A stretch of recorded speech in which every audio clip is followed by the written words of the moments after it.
Sonic Blast. Will somebody please explain to me what the point of this game is? You know what? Let's just talk about the game and what I think. First of all, look at it. This is genuinely the ugliest thing I've ever looked at. I'm not even kidding you. I get that SEGA wanted to bring the pre-rendered graphics from the Saturn to the Game Gear. Here's the problem. Why? The Saturn was a commercial failure. Not many people even liked 3D Blast. Why would you put pre-rendered graphics on a dinky little handheld?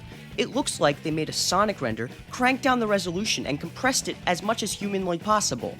You thought Sonic Chaos on the Game Gear was bad? Well, imagine that game, but the character is 4 times larger and the area of view is way smaller.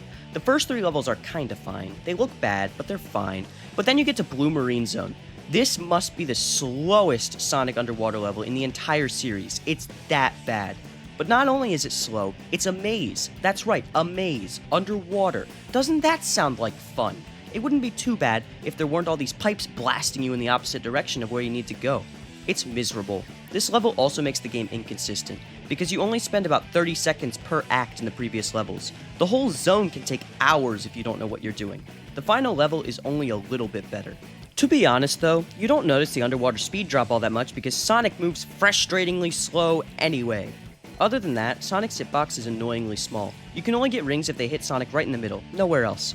There is one good thing about the game though, and that's the bosses. These bosses are actually quite decent. In fact, I think the final boss is a really good idea. Instead of directly hitting Eggman, you need to move a mirror in the right direction to deflect lasers back at him. I don't know if anybody else agrees, but I think this boss is very clever and fun. But the game is still bad and ugly. It only takes about an hour to beat. Please don't waste that hour. 4 out of 10. Alright, the next video is on Sonic the Fighters. I don't know when it'll be done in this recording phase. It'll probably either come out at like the exact same time as this video or like the next day. I don't really know. But yeah, that's all for this video. Goodbye.